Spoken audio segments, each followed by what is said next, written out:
when I stood my ground against Karen, the ruthless HOA president determined to force me out. My quiet neighborhood spiraled into chaos. As tensions soared and secrets emerged, I had to ask myself, could I survive Karen's relentless vendetta and save my home? Welcome to our channel. Please subscribe if you want more HOA stories. I always thought Maple Street was a peaceful place to live. My house, with its little white fence and blooming garden, was my sanctuary. Life was simple and calm until Karen moved in next door. Karen quickly became the HOA president, and it was clear she took her role very seriously. At first, I appreciated her efforts to keep the neighborhood tidy, but soon her true colors started to show. One sunny afternoon, Karen knocked on my door with a big smile. "Hi, I have a great opportunity for you," she said, holding out a flyer. "My friend Tom is looking to buy your house. It's a fantastic deal." I was taken aback. Selling my home had never crossed my mind. "Thank you, Karen, but I'm not interested," I replied politely. Karen's smile faltered for a second before she quickly masked it. "Oh, I understand. Just think about it. It's a wonderful offer." As she left, I felt a strange tension in the air. That night, the usually quiet neighborhood was filled with loud music and shouting from the house next door. My neighbors were having a party again, and the noise made it hard to relax after a long day. I decided to call Karen the next day to discuss the offer, hoping to understand her intentions better. Karen answered the phone on the third ring. "Hello." "So, about the sale," she began, her tone friendly but firm. "Tom is really excited to have you as his neighbor. He's a great guy, and I think you two will get along well." I hesitated. "I appreciate the offer, but I love living here. The house means a lot to me." There was a brief pause. "I see. Well, if you change your mind, you know where to find us." After hanging up, I couldn't shake off the uneasy feeling. Over the next few weeks, things started to change. Karen began to call more HOA meetings, often citing minor issues. One evening, as I was watering my plants, Karen walked up with a clipboard. "Hi, I noticed your grass is a bit long. The HOA guidelines say it should be trimmed to 4 inches. I sighed. "I've been busy, but I'll take care of it this weekend." Karen nodded, but her eyes held a sharpness that made me uneasy. That weekend, while I was out grocery shopping, I came back to find a small pile of flyers on my porch. They read, "Support Karen for a better Maple Street," and "Keep our neighborhood perfect." It was clear Karen was rallying support against me. The tension in the neighborhood grew. My once friendly neighbors started avoiding me or joining Karen in her complaints. The late-night parties didn't stop, but now I felt targeted.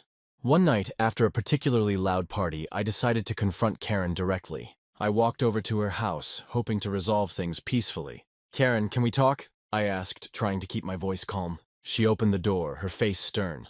"Sure, what's on your mind?" "I just want to understand why you're pushing me to sell my home. I'm happy here and want to stay." Karen took a deep breath. "It's not personal. Tom has some great plans for the neighborhood, and your house is a perfect fit. It's all for the betterment of Maple Street." I wasn't convinced. "I've heard rumors about Tom's plans. Can you tell me more?" Karen's expression hardened. "I can't discuss private matters. If you're not interested, that's your choice. But remember, the HOA is here to maintain our community standards." Feeling frustrated, I left her house, the weight of her words pressing down on me. That night, sleep was impossible. I couldn't stop thinking about what Karen said and what Tom might really want with my home. Determined to get to the bottom of things, I started doing some research. I visited the local library and dug through public records about Tom and his previous projects. What I found was concerning. Tom had a history of taking over properties and turning them into commercial spaces without much regard for the community's wishes. Armed with this information, I felt more determined to stand my ground. The next HOA meeting was the first real test. Karen dominated the conversation, presenting plans that seemed vague but hinted at major changes. When it was my turn to speak, I calmly laid out what I had discovered about Tom. "I believe we need to thoroughly vet any potential buyers to ensure they align with our community's values," Karen interrupted, her voice rising. "We've always welcomed new neighbors, but I understand your concerns. Let's take this under consideration." The room was silent, the other members looking between us. I could see some of them were starting to doubt Karen's motives. After the meeting, a few neighbors approached me, thanking me for bringing up the issue. It felt good to have allies, even if just a few. That night, as I walked back home, I noticed my mailbox was slightly ajar. Inside was a note: "Sell your house or face the consequences." My heart raced. It was clear Karen was not going to let this go easily, determined not to be intimidated. I reached out to a local attorney to understand my rights. The lawyer assured me that I was within my rights to refuse the sale and that there were legal protections against harassment. With this support, I felt more confident. The next day, I decided to take the fight public. I posted my story on a local community forum and reached out to a neighborhood blogger. Sharing my experience brought a wave of support from people who had noticed the tension in Maple Street but hadn't known the full story. Karen, however, was not pleased. She started showing up more frequently at my house, pointing out minor infractions and making snide remarks. One morning, I found my garden disturbed and some of my tools missing. It was clear she was trying to make my life difficult in every possible way, but I wasn't backing down. I continued documenting every interaction and every slight, building a case to present at the next HOA meeting. My determination began to inspire others, who were tired of Karen's overbearing control. As the weeks went by, the community started to see Karen's true nature. The once supportive neighbors now sided with me, tired of Karen's constant demands and unrealistic expectations. It seemed like the battle was turning in my favor. One evening, while reviewing my notes, I realized I needed one final piece of evidence to expose Karen's manipulation. I decided to visit the HOA office after hours, hoping to find something incriminating. As I sifted through files, I stumbled upon irregular financial records linking Karen to unauthorized expenses. My heart pounded as I realized the significance of my discovery. Just as I was about to leave, Karen walked in, her face red with anger. "What are you doing here?" she demanded. I stood my ground, holding up the documents. "I found these, Karen. Care to explain?" Her composure shattered. Karen lashed out. "You have no right to snoop around. I will make sure everyone knows what a troublemaker you are." Before I could respond, she stormed out, leaving me with the evidence I needed. I knew this was the turning point. With the proof of her misconduct, I was ready to take the fight to the next level. As I left the office, the weight of what lay ahead pressed on me, but I felt a surge of hope. The battle was far from over, but I was no longer alone. With the truth on my side, I was prepared to confront Karen and protect my home. But little did I know, Karen had one more move up her sleeve, something that would test my resolve like never before. The next morning, I woke up feeling uneasy. Karen had already called for another HOA meeting, and the invitation felt more like a threat. I took a deep breath, reminding myself to stay calm. Walking to my kitchen, I saw my neighbor, Mrs. Thompson, struggling with her groceries. "Morning," I greeted her with a smile. She gave me a small nod, but her eyes looked tired. At the meeting, Karen stood at the front, her face stern. "We need to discuss the ongoing issues with Mr. My last name's property," she announced loudly. I felt my heart race, but I remained seated, listening carefully. She pointed out minor things like the height of my grass and the color of my mailbox. It felt like she was picking on me for no reason. After the meeting, Karen approached me. "You need to fix these things immediately," she demanded. I explained that I was already taking care of the lawn and that my mailbox was within the HOA guidelines. She huffed, clearly not satisfied. "If you don't comply, there will be consequences," she threatened before walking away. That evening, the noise from the neighbors' parties was louder than usual. I tried to ignore it, but it was hard to relax. The next day, I decided to visit the local library to research the HOA rules. I found the property maps and bylaws, carefully studying each section. There had to be something I could use to defend myself. As days passed, Karen's actions became more relentless. She organized another meeting, this time inviting her friend Tom to support her claims. I noticed some neighbors whispering and looking uncomfortable. It seemed like Karen was turning everyone against me. Determined not to back down, I decided to gather more evidence. One afternoon, I went through old HOA meeting minutes and found inconsistencies in the records. Some decisions Karen made were not properly documented.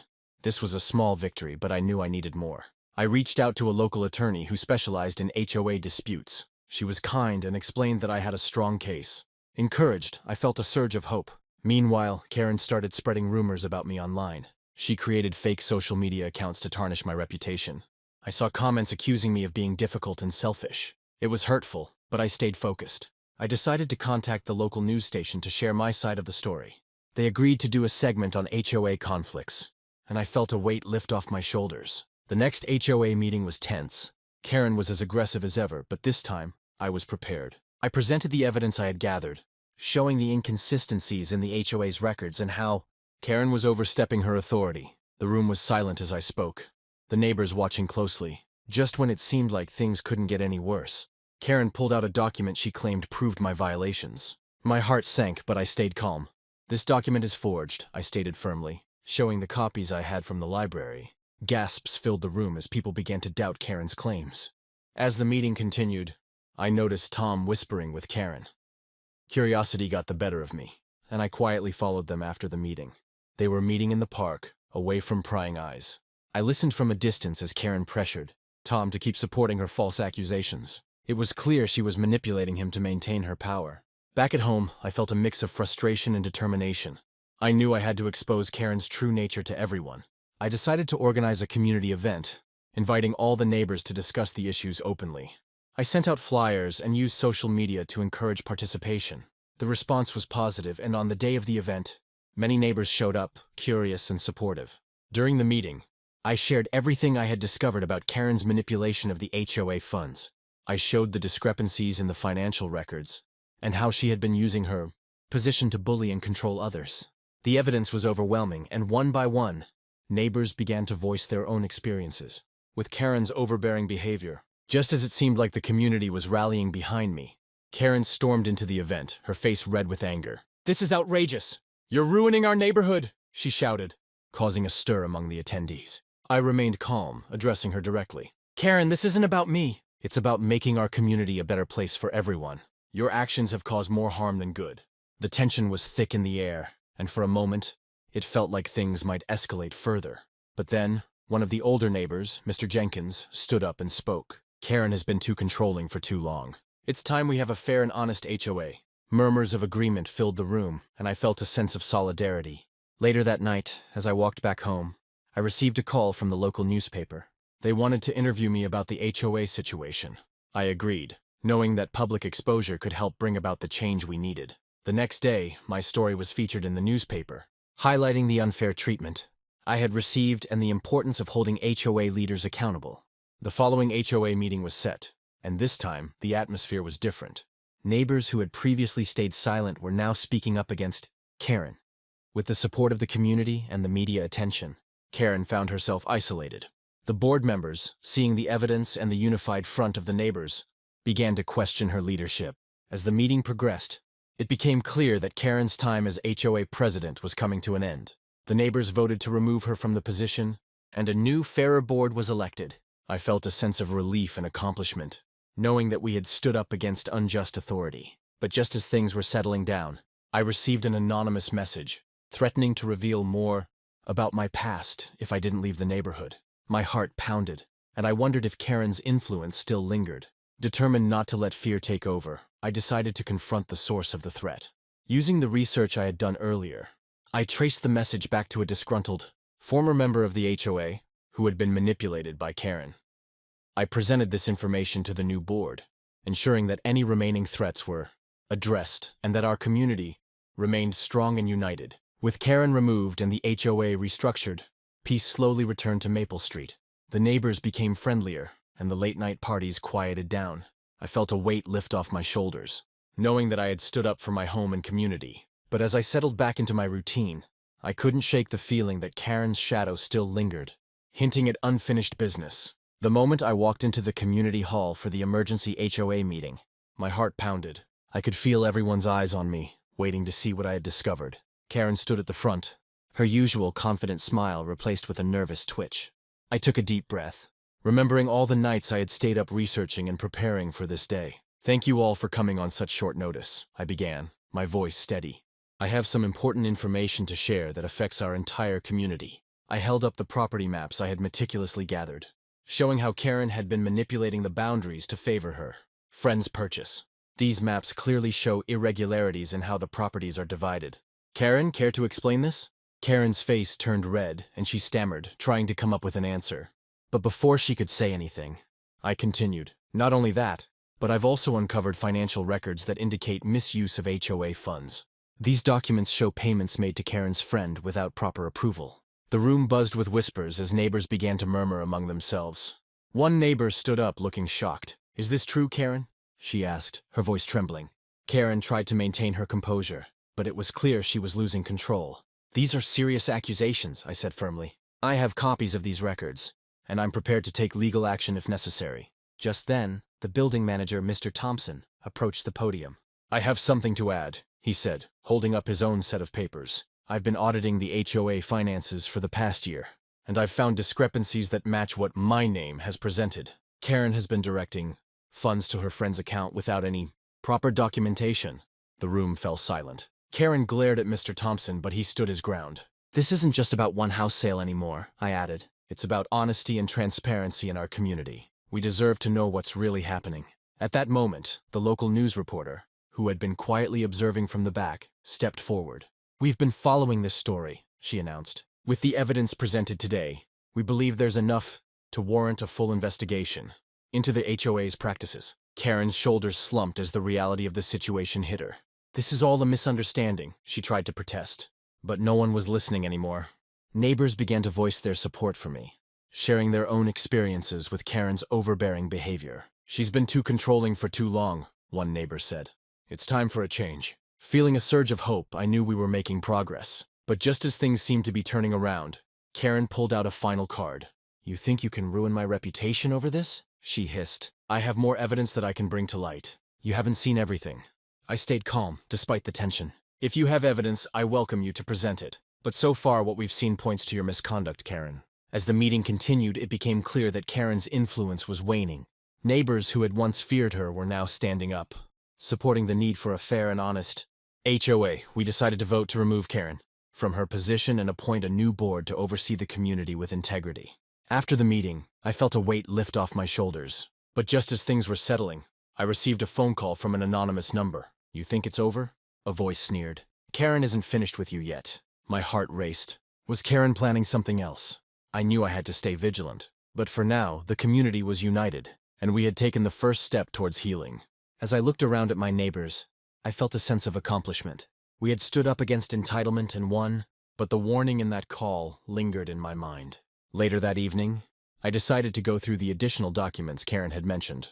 To my surprise, I found nothing new, just more attempts to intimidate me. It seemed Karen was trying to create doubt, hoping to regain her power. But with the community's support and the evidence we already had, her efforts were futile. Determined to protect my home and my peace, I reached out to the local newspaper to share our story. The article highlighted the importance of transparency in HOAs and how one person's determination could make a difference. The response was overwhelming, with many people reaching out to share similar experiences in their own neighborhoods. As weeks turned into months, the HOA board was restructured, and new fair rules were put in place. Karen moved her friend to another neighborhood, where she continued her entitled behavior, but it no longer affected me. Life on Maple Street returned to normal, with a stronger sense of community and mutual respect. One sunny afternoon, as I sat on my porch watching the children play, I felt a deep sense of fulfillment. I had stood up for what was right, faced an overbearing antagonist, and helped create a better environment for everyone. But the anonymous call still haunted me. Was there truly no end to Karen's vendetta? Just then, a familiar figure approached my gate. It was Karen, looking defeated and humbled. "I just wanted to apologize," she said quietly. "I was wrong to push so hard. I hope you can forgive me." I took a moment to process her words. "Thank you, Karen. Let's move forward and keep our community strong." As she walked away, I felt a sense of closure. Maybe Karen had finally realized the error of her ways. With peace restored and the community united, I knew we could handle whatever challenges came our way. And as I looked around at my neighbors, I felt grateful for the support and friendship that had helped us overcome the turmoil together. Just when I thought everything was settled, Karen found another way to challenge me. It was a sunny Monday morning, and I was sipping my coffee on the porch, enjoying the peace Maple Street had regained. But my peace was short-lived. Karen called an urgent HOA meeting, claiming there was a new rule that would affect how I used my backyard. My heart sank. I wondered, could Karen really be back with another plan? At the meeting, Karen stood up with her usual confident smile. "We're proposing a new regulation that limits backyard fences to 4 feet high," she announced. I felt a knot in my stomach. My garden was my sanctuary, and a taller fence was important for my privacy. I raised my hand to speak. "I believe this rule is unfair and unnecessary," I said calmly. The room fell silent, and I could see some neighbors looking unsure. After the meeting, I decided to take action. I started researching the HOA bylaws and discovered that Karen had pushed this new rule without proper voting procedures. Armed with property maps and legal knowledge, I prepared my case. I knew I needed more support, so I reached out to my neighbors, explaining the situation and showing them the evidence I had gathered. One evening, as I was reviewing my notes, I received a call from Sarah, a neighbor who had always been friendly, but hadn't spoken much during Karen's reign. "I've been thinking about what you said," she said. "I want to help." Her support gave me a boost of confidence. Together, we organized a community meeting to discuss the new fence rule. We presented our findings, showing how Karen had bypassed the proper channels to implement the rule. The room was filled with tension. Some neighbors were hesitant, still influenced by Karen's past actions, but others began to see the truth. Just then, Tom walked in. I remembered him from before, the friend Karen wanted to buy my house. "I have something to add," he said, stepping forward. I was pressured by Karen to support these unfair rules. I didn't realize the impact it would have. His confession surprised everyone and added weight to our argument. With Tom's testimony and the evidence we presented, more neighbors began to support our cause. We decided to take our case to the local news. A reporter agreed to cover our story. Intrigued by the community's fight against the overbearing HOA president, the media attention put additional pressure on the HOA board to listen. During the next HOA meeting, the atmosphere was different. The board members were more attentive, knowing the story was now public. I stood up again, presenting our case with confidence. "We deserve fair treatment and transparency in how decisions are made," I declared. Karen tried to defend herself, but the evidence was overwhelming. The board voted to overturn the new fence rule and launched an investigation into Karen's actions. As the investigation unfolded, more details about Karen's manipulation of HOA funds came to light. It turned out she had been using the funds for personal expenses and to maintain her control over the neighborhood. The board had no choice but to remove her from her position and hold her accountable for her actions. With Karen gone, the HOA was restructured to ensure fairness and transparency. New leaders were elected, and rules were put in place to prevent any one person from having too much power. The community began to heal, and trust was rebuilt among the neighbors. One evening, as I walked through Maple Street, I felt a sense of accomplishment. The garden was blooming, the fences stood tall, and the neighbors were friendly once again. I knew that standing up against Karen had made a difference. Not just for me, but for everyone in the neighborhood. But as I enjoyed the calm, I noticed a familiar figure watching from her window. It was Karen, looking thoughtful and perhaps a little defeated. I wondered if she had truly learned her lesson, or if she was plotting her next move.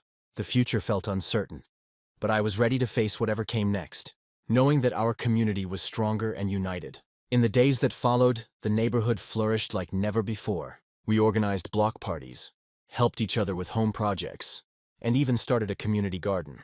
The experience had brought us closer, teaching us the importance of standing together against unfairness.